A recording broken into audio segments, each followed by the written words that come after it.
આજરોજ ભુજ મુખ્ય જિલ્લા આરોગ્ય અધિકારી શ્રી ડૉક્ટર મિતેશ ભંડેરી અને તાલુકા આરોગ્ય અધિકારી શ્રી ડૉક્ટર રોહિત ભીલ અને medical officer Shri doctor Aslam માર્ગદર્શન હેઠળ શહેરી પ્રાથમિક આરોગ્ય કેન્દ્ર ભુજ એક મધ્યે પિયર એજ્યુકેટરની મીટિંગ અને કીટનું વિતરણનો કાર્યક્રમ યોજાયો હતો। કાર્યક્રમમાં રાષ્ટ્રીય કિશોર સ્વાસ્થ્ય કાર્યક્રમ અંતર્ગત કિશોર સ્વાસ્થ્ય સલાહકાર શ્રી કાનજી મહેશ્વરી દ્વારા પિયર એજ્યુકેટરને RKSK કાર્યક્રમની રૂપરેખા, તેમના ઘટકો વિશે, પોષણ, પ્રજનન, સ્વાસ્થ્ય, માનસિક આરોગ્ય, બિનચેપી રોગો, વ્યસન, હિંસાઓ અને ઈજાઓ વિશે જાણકારી અપાઈ હતી।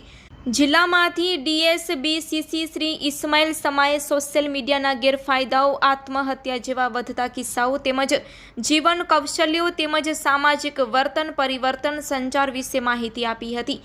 ઇન્ચાર્જ MPHS શ્રી અજીતભાઈ વાઘેલાએ ડેન્ગ્યુ અને મેલેરિયા જેવા વાહકજન્ય રોગો વિશે વિસ્તૃત માહિતી આપી હતી તેમજ હાજર તમામ પિયર એજ્યુકેટરને કીટનું વિતરણ કરવામાં આવ્યું હતું।